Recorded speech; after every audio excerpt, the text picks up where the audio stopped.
अस्सलामु अलैकुम वरहमतुल्लाहि वबरकातुहू everyone. I hope you all are doing good. So आज इस टॉपिक को शुरू करने से पहले मुझे आप सब लोगों से एक बात बोलनी है। It's a kind of request कि मैंने जब से ये वीडियोस बनाना स्टार्ट किया ना, मेरा एक ही मोटिव था, आज भी यही है अल्हम्दुलिल्लाह, कि मैं जो भी पढ़ रही हूँ, नया कुछ जान रही हूँ, रिसर्च कर रही हूँ, स्ट्रगल कर रही हूँ, तो वो आप सब लोगों के साथ शेयर करूँ। क्योंकि देखिए, हम सब पे फ़र्ज़ है ना कि अगर हम कोई एक आयत भी जानते हैं दीन के बारे में, कोई एक दुआ, तो वो हम सब एक दूसरे तक पहुंचाएं। ये हम सब पे फ़र्ज़ है, क्योंकि ये चीज़ तो हमारे लिए आखिरत में सदका जारिया बनेगी, कब्र में हमारी हेल्प करेगी। सोचे हमारी वजह से अगर किसी ने एक दुआ याद कर ली, कोई कुछ गलत कर रहा था सही करने लगा, बेशक हिदायत देने वाली ज़ात तो अल्लाह ताला की है, हम तो बस एक ज़रिया है, कोशिश कर रहे हैं, अल्लाह बस उसे कबूल कर ले।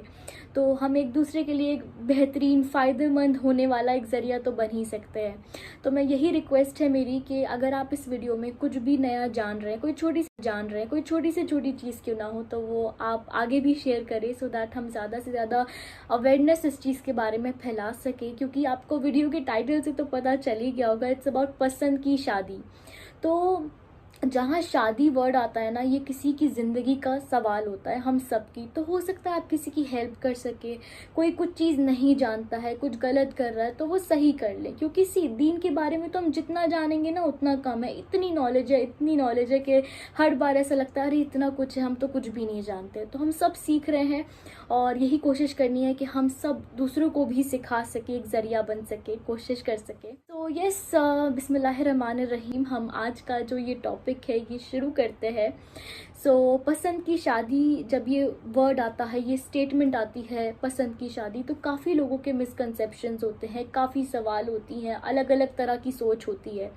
तो मेरे पास ना इंस्टाग्राम पे काफ़ी क्वेश्चंस आते हैं इस चीज़ को लेके। सबसे ज़्यादा कॉमन ये कि पसंद की शादी अलाउड है नहीं है इस्लाम में, हलाल है या हराम है, कर सकते हैं नहीं कर सकते हैं। तो मैंने पढ़ा इस चीज़ के बारे में और मैं काफ़ी टाइम से सोच रही थी कि इस पर वीडियो बनाई जाए, तो अल्हम्दुलिल्लाह आज मैं बना रही हूँ।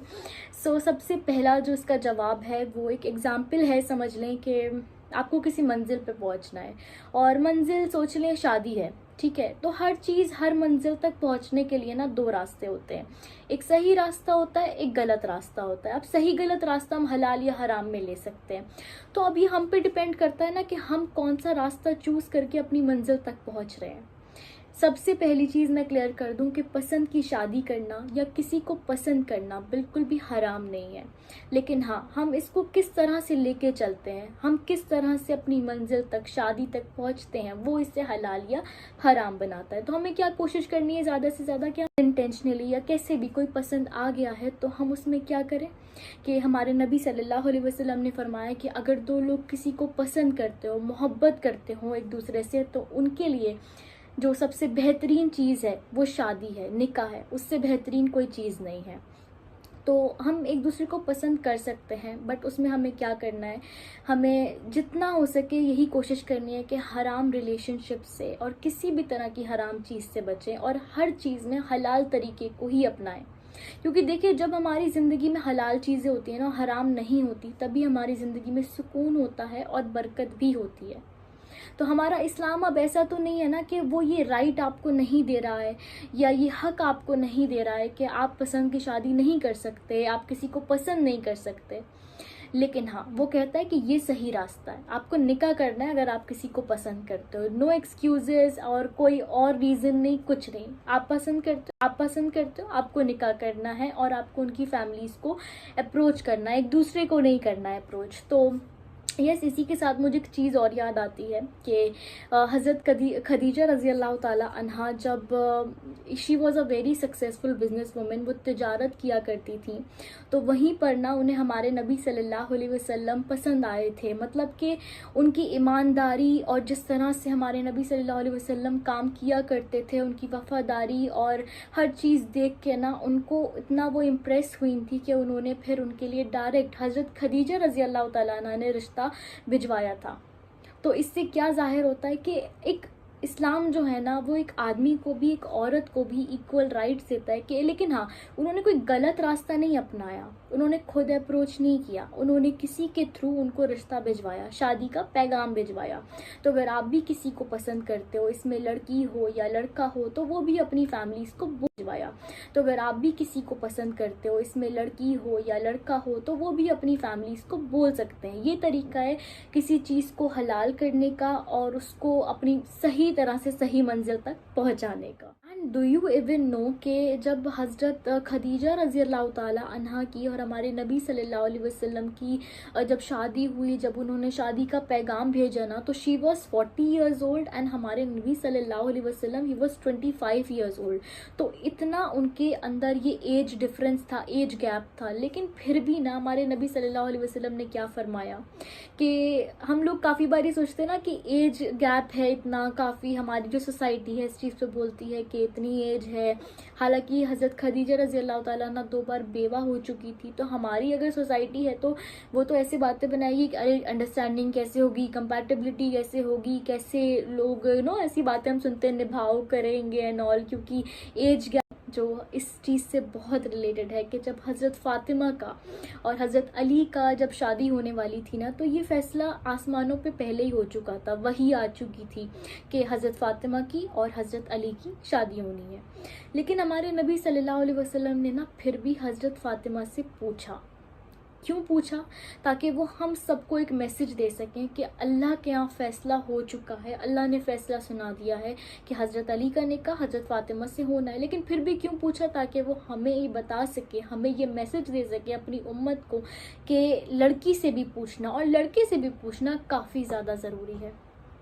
तो सबसे पहले रिश्ता लेके हज़रत अबू बकर सिद्दीक़ गए थे, फिर हज़रत उमर गए और फिर उन्होंने अच्छा जब ये दोनों गए थे ना, हज़रत अबू बकर सिद्दीक़ और हज़रत उमर, तो हमारे नबी सल्लल्लाहु अलैहि वसल्लम खामोश थे, मतलब समझो ऐसा था कि इनकार कर दिया। लेकिन फिर हज़रत अली रज़ी अल्लाह तआला अन्हु को भेजा, तो वहाँ जाके ना वो बैठ गए, बोल नहीं पाए। लेकिन हमारे नबी सल्लल्लाहु अलैहि वसल्लम तो समझ गए थे कि वो क्यों आए, लेकिन वो शर्म के वजह से कुछ बोल ही नहीं पाए। तो फिर हमारे नबी सल्लल्लाहु अलैहि वसल्लम ने कहा कि अली क्यों आए हो, फातिमा के रिश्ते के लिए आए हो, ऐसे उन्होंने पूछा। तो उन्होंने कहा जी हाँ, मैं उनके रिश्ते के लिए आया हूँ। तो फिर हमारे नबी सल्लल्लाहु अलैहि वसल्लम ने उन्हें क्या जवाब दिया? इंशाअल्लाह। अली रज़ी अल्लाह तआला अन्हु बाहर आते हैं और सब खड़े हैं ऐसे सहाबा, तो पूछते हैं कि क्या जवाब दिया? तो हज़रत अली कहते हैं कि नहीं, मना कर दिया। तो वो पूछते हैं सहाबा, अरे कुछ तो बोला होगा, कुछ तो बोला होगा। तो फिर हज़रत अली कहने लगे कि बस इंशाअल्लाह कहा है। तो सहाबा ने कहा तो बस समझो हाँ हुई। तो वो पूछने लगे कैसे? तो सहाबा ने कहा कि नबी का जो इंशाअल्लाह होता है वो हाँ ही होता है, तो मुबारक को हाँ हो गई। तो फिर हमारे नबी सल्लल्लाहु अलैहि वसल्लम हज़रत फ़ातिमा के पास गए, उनसे पूछा कि अली का रिश्ता आया है, कर दूँ? इस तरह से उन्होंने पूछा। तो आपको क्या लगता है कि हज़रत फ़ातिमा ने क्या इनकार करना था? नहीं ना। लेकिन फिर भी सिर्फ इस चीज़ को तरजीह दी कि नहीं, मैं पहले अपने औलाद से पूछूं, मैसेज दूँ, एक बेटी से भी पूछा जाए। तो वो खुद पूछने गए, फिर उन्होंने हाँ करी और फिर उनकी जो निकाह हुआ, शादी हुई। सो यस, ये बहुत एक मुझे मेरा फेवरेट किस्सा है और ये हम सबको ध्यान देने की बहुत ज़्यादा ज़रूरत है कि एक माँ बाप को भी ये फ़र्ज़ है उनका और एक औलाद का भी ये फ़र्ज़ है कि वो एक दूसरे की खुशी का, रज़ामंदी को एक दूसरे की बहुत ज़्यादा तरजीह दें। इस तरह से हमारी आगे की ज़िंदगी बहुत सुकून वाली होती है, बहुत खुशियों वाली होती है। अदरवाइज़ हमारी ज़िंदगियों में सुकून नहीं होता है।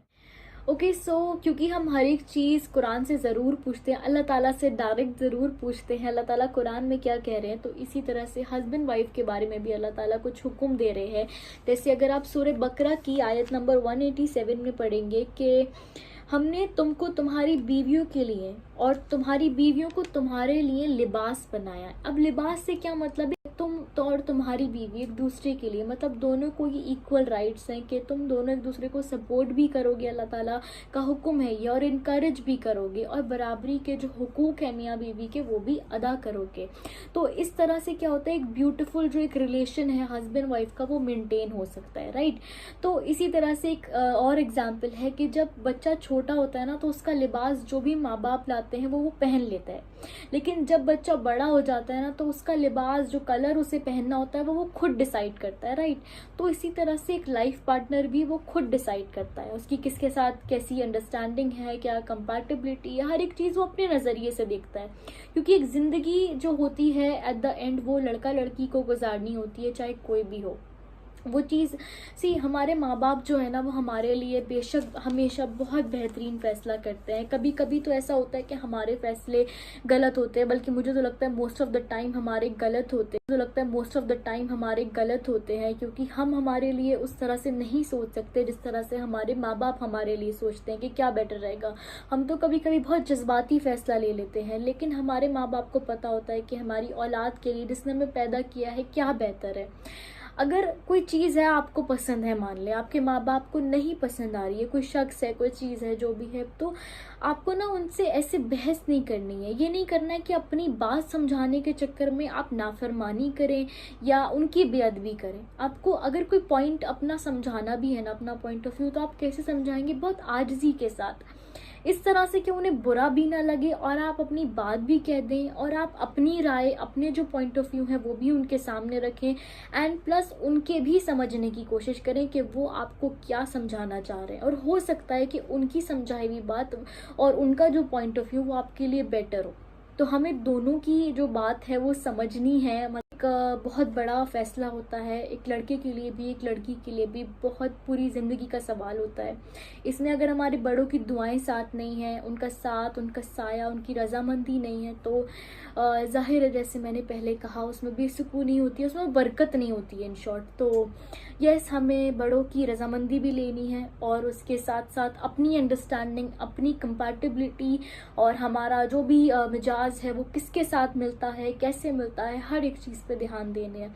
और मेन चीज़ जब हम लाइफ पार्टनर में देखें तो मुझे ऐसा लगता है कि एक बिहेवियर जो होता है, एक इंसान का नेचर जो होता है, उस पर काफ़ी ध्यान देना चाहिए। और एक चीज़ मुझे इससे याद आई है कि हमारे नबी सल्लल्लाहु अलैहि वसल्लम के पास एक सहाबा आए और उन्होंने कहा कि मैंने अपनी शादी का फ़ैसला किया है, तो अब मेरी शादी होने वाली है। तो हमारे नबी सल्लल्लाहु अलैहि वसल्लम ने कहा कि क्या तुमने उस लड़की को देखा है? तो सहाबा ने कहा कि नहीं, मैंने नहीं देखा है। तो हमारे नबी ने क्या फरमाया? उनसे मिलो। यहाँ तक कि हमारे नबी, हमारा इस्लाम ये इजाज़त दे रहा है कि अगर तुम किसी से शादी करने वाले हो ना, तो ये बहुत बड़ी ज़िंदगी का, पूरी ज़िंदगी का सवाल है। तुम उससे एक बार देख लो, उससे मिल लो, लेकिन हाँ, कुछ उसकी बाउंड्रीज़ होती हैं जो हमें क्रॉस नहीं करनी होती है। किसी महरम के साथ मिलना होता है इस तरह से, तो आप वो चीज़ें देख लो और उससे मिलो, ताकि शादी से पहले आपको पता हो कि आप किसके साथ ज़िंदगी गुजारने वाले हो, वो किस मिजाज का इंसान है, लड़का है, लड़की है, किस तरह की वो शख्सियत है, राइट। तो इस चीज़ का जो राइट है वो हमें इस्लाम देता है, हमारा दीन देता है। हमारा दीन, जैसे कि मैं पहले भी कहती हूँ कि वो कोई ऐसा स्ट्रिक्ट नहीं है, वो चाहे लड़की हो या लड़का हो, इक्वल राइट्स देता है। और ऐसी कोई चीज़ ऐसा नहीं है जिसमें हमें बंदिश लगे या ऐसा लगे कि हम पे कोई जुल्म हो रहा है, बल्कि दीन में तो बहुत आसानियाँ हैं, चाहे वो शादी क्यों ना हो। ऐसा होता है कि हम खुद ना अपने लिए एक शादी में ही देख लें, काफ़ी मुश्किलें हम खुद पैदा देते हैं कभी कभी के बच्चे। फिर क्या होता है कि हम देखते हैं ना, आजकल ज़्यादा से ज़्यादा लोग हराम रिलेशनशिप्स की तरफ ज़्यादा जाते हैं, क्योंकि निकाह जो होता है ना, वो करना हम ज़्यादा मुश्किल कर देते हैं कि हम इस कास्ट में नहीं करेंगे, हम यहाँ नहीं करेंगे, हम ऐसे शख्स से नहीं करेंगे। तो क्या हुआ, ये मुश्किल हो गया निकाह, और फिर शादी का फिर वो प्रोसीजर जो होता है वो मुश्किल हो गया। तो इस तरह से लोग फिर क्या चूज़ करते हैं, इजी रास्ता अपना लेते हैं, हराम रास्ता अपना लेते हैं। और हो सकता है ज़्यादातर क्या होता है कि जो हराम रास्ता होता है ना, वो करने में आसान होता है पर रिजल्ट उसके अच्छे नहीं होते हैं। उसमें फिर बाद में क्या होता है कि हम जो चीज़ें ज़्यादातर सुनते हैं कि धोखा, वादा खिलाफी, तकलीफ़, यही सब उसके रिजल्ट होते हैं ना, उसमें सुकून और फिर वो बात का रोना। तो इट्स बेटर हम उस बात के रोने से बच जाएं, हलाल रास्ते को अपनाएं। अगर हमें लगता है किसी की इंटेंशंस प्योर हैं और ये हम शादी के लिए इसको कंसिडर कर सकते हैं, तो अपनी फैमिली को बोलें, और फैमिली भी अपनी औलाद के लिए, जो पेरेंट्स हैं, वो इतनी गुंजाइश दे, आसानी